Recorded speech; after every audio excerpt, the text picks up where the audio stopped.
দিল্লিতে ভোটের আগেই অন্তর্বর্তী জামিন পেলেন কেজরিওয়াল।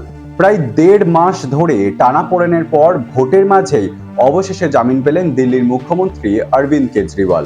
তবে তাঁকে 1 জুন পর্যন্ত অন্তর্বর্তী জামিন দিল সুপ্রিম কোর্ট। 1 জুন লোকসভা ভোটের শেষ দফা, ওই দিন পর্যন্ত তিনি জেলের বাইরে থাকবেন।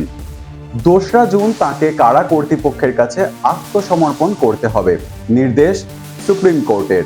উল্লেখ্য, 25 মে দিল্লিতে ভোট গ্রহণ। তার আগে আদালতের এই সিদ্ধান্তে খুশি কেজরির পরিবার ও আম আদমি পার্টির সকলে। দিল্লির আবগারি দুর্নীতিকাণ্ডে গত 21 মার্চ কেজরিকে গ্রেফতার করেছিল এনফোর্সমেন্ট ডিরেক্টরেট। সেই থেকে তিহার জেলেই ছিলেন আপ প্রধান। চলতি লোকসভা নির্বাচনে তাকে প্রচার করতে দেওয়ার জন্য জামিন চেয়ে সুপ্রিম কোর্টে পিটিশন দিয়েছিল কেজরিওয়াল। মঙ্গলবার হলফনামায় তার বিরোধিতা করেছে ইডি। তাদের বক্তব্য, আইন সকলের জন্য এক, নির্বাচনে প্রচার করতে পারা মৌলিক, সাংবিধানিক, এমনকি আইনি কোনো অধিকারের মধ্যে পড়ে না।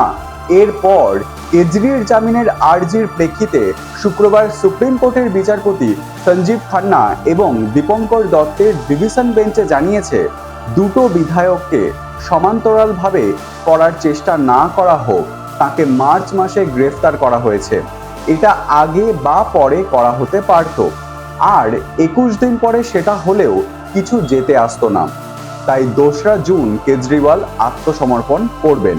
এদিন কেজরির হয়ে আইনজীবী অভিষেক মানু সিংভি আপ প্রধানের অন্তর্বর্তী জামিনের মেয়াদ কোনোভাবে 5 জুন পর্যন্ত করার জন্য আবেদন করেছিলেন, কিন্তু বিচারপতি খান্না সেই আবেদন খারিজ করে দেন। শুক্রবারই যাতে কেজরিকে জেল থেকে বের করা যায় সেই চেষ্টাই করেছেন আইনজীবীরা।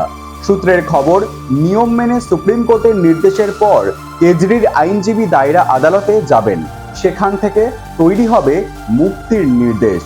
সেই নির্দেশ পাঠানো হবে তিহার কর্তৃপক্ষকে। দায়রা আদালতের নির্দেশ পেলে তবেই জেল থেকে আপাতত মুক্তি পাবেন দিল্লির মুখ্যমন্ত্রী। এই বিষয়ে আপনার কি মতামত?